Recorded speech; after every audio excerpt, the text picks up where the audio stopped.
Why is that happening? Why are consumers, customers of banks coming less often to the branch network?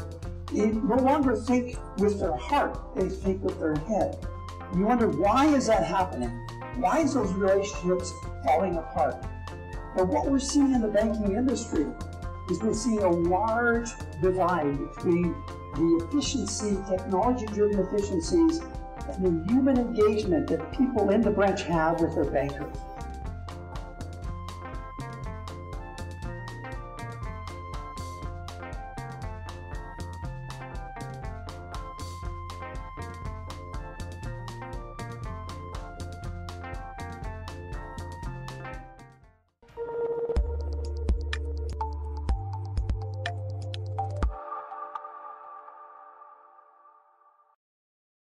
Yeah. I'm very excited about being here and speaking about the branch, the next branch, and how we need to humanize it. Today, with fintech and new technology, the branch relevancy, the place where your parents and your grandparents and you do your banking is in jeopardy. It's becoming less relevant, and fewer people are going to the branch to build that experience. But that is very concerning, because the branch network is where we build relationships with customers. And why is that happening? Why are consumers, customers of banks coming less often to the branch network? It's because they have less of an emotional relationship with their financial institution. They no longer think with their heart, they think with their head. And that's concerning when you think that more than 65% of all the decisions we make as human beings is driven by our heart. It's not driven by our head. And the banks are losing that equity in the relationship with the customers. And you wonder, why is that happening? Why is those relationships falling apart? And what we found out is, if you look at the marketplace, balance, the yin and yang, is about technology enabling human beings to do better in life. But what we're seeing in the banking industry is we're seeing a large divide between the efficiency, technology-driven efficiencies, and the human engagement that people in the branch have with their bankers. Right? We're seeing that shift. And like anything else, when it's out of balance, then the entire business model of banking is in jeopardy, right? And so I want to talk to you a little bit about both these equations and understand where the pitfalls are in the technology side and why that is inhibiting the branch network and that building your relationships and emotional connections with consumers. So efficiency started a while back. Efficiency, this is one of the banks with one of their robots. Very novel engagement tool. Efficiency started by trying to reduce transaction costs. Costs of giving up money and exchanging money and building relations with customers is very expensive, become extremely expensive. And technology played a role.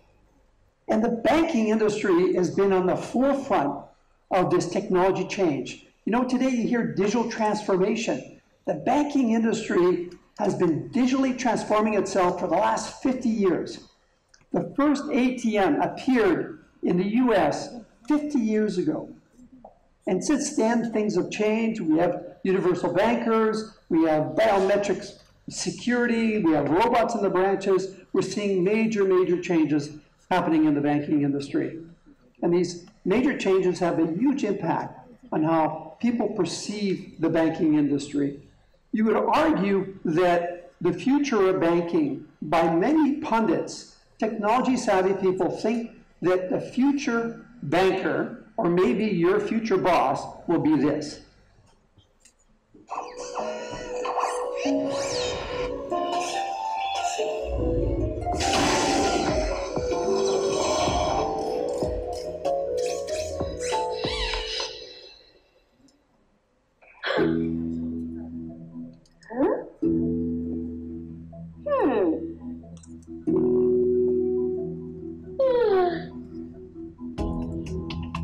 Say hello to Pepper. Pepper is high-tech, low-maintenance, and not your typical robot. Pepper's not here to replace humans or even vacuum the floor. Pepper is here to make people happy, help them grow, and enhance their lives. Think of it as high tech. You can high five. Awesome. Pepper can be incredibly helpful interacting with customers and solving problems, or providing information. That's because Pepper is a friend, an advisor, and a business partner. In fact,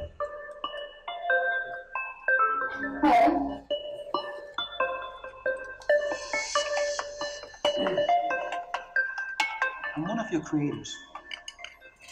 You created me.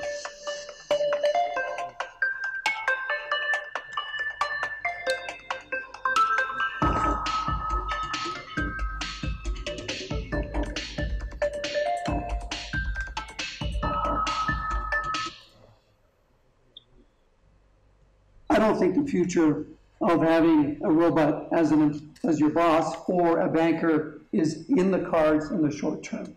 It could happen in the future, but I doubt it.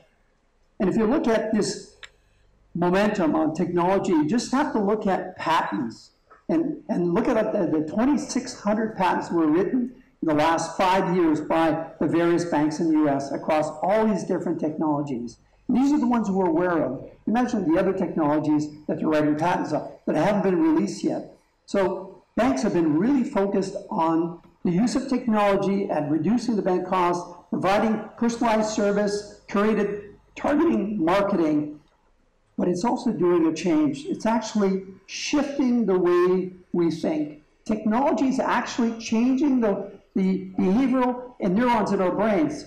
The more we use technology, the more the way we think about life is changing, and that's concerning.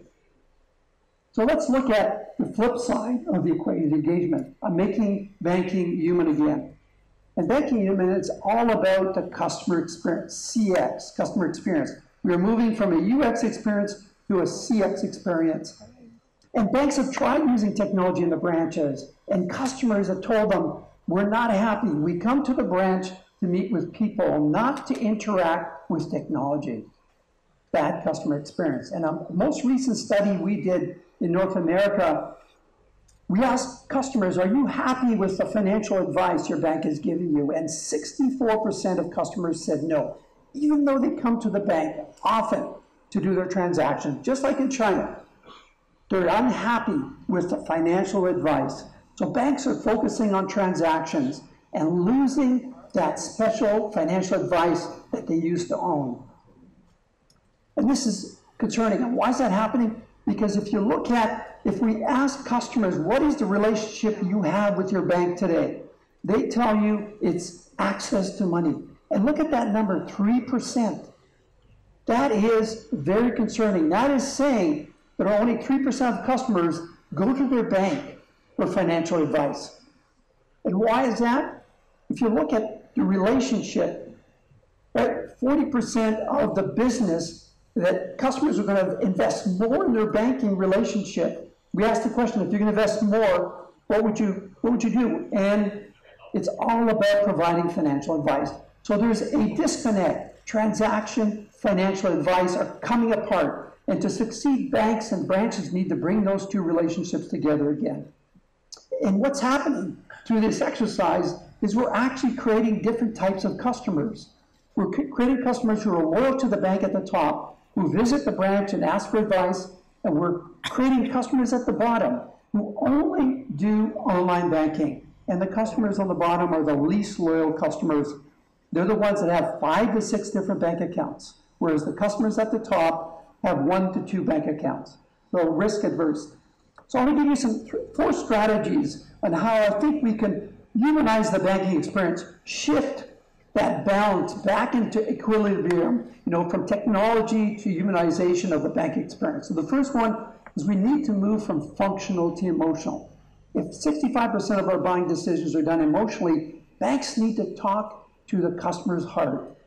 And why that's important is a recent study done that says that 52% more revenue comes from customers who are emotionally connected to their bank. Not that they're happy with the service of their bank, because obviously they great service scored well, but they have to be emotionally connected. And here's the numbers. 7 times, 6 times, 2 times.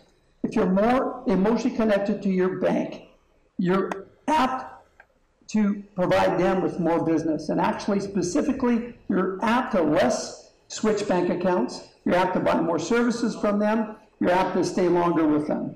And these are very important factors in building relationship and growing a business for a bank. And that happens in the branch. That happens face-to-face with human beings, not with robots. Second strategy is really to move from a transaction relationship to an immersive one. And what do I mean by immersive? I mean it has to deal with the senses. It has to be interactive. You need to inform. It needs to be a place where people can learn about financial products. The number one fear that people have is having not enough money to retire. Anxiety of money, anxiety of your future, financial future is one of the number one issues globally that people have. And banks are the best position to deliver that information. So making it personal, making it engaging, making it interactive. But more importantly, people ask, well, what can the banks do? Today, banks sell products. They don't really understand the customer life cycles and the different journeys that the customer has and their anxiety points along those journeys. It's about understanding those emotional needs of customers first and then selling customized products for them. That's an immersive experience. Strategy number 3, employees are very important. Today, banks, what are they doing? They're firing their employees. They're reducing the number of people in the banks. When people are going to the banks and there's no one there to receive them, or if there's long wait lines, no wonder banks and branches are going to disappear. We're making sure it happens because the reason customers are coming to the branch is people. And if people are not there, they're not going to come to the branches. So again, people matter. This is a study we did. 64% seek advice by people in the branch. And so banks need to move from a transactional relationship to an ecosystem. That will be the future banking business model. Creating an ecosystem that goes beyond just selling financial products, selling knowledge, selling advice, providing other services. And the last strategy is moving from a linear to a process. Interesting, every project we do in North America, they call it the branch of the future. And that's an oxymoron because by the time you open this new branch, technology has changed everything. And you have to do it all over again. So what you need to do is have an agile process that is iterative, that keeps on changing as technology changes, as customer needs and profiles change, you keep on changing that. And I'm going to finally end. I've just written a book called Design by Design. It's going to be released in July. A lot of the principles I share with you in this book, plus some great tools that you can use for your business or if you're studying for your education. Thank you very much.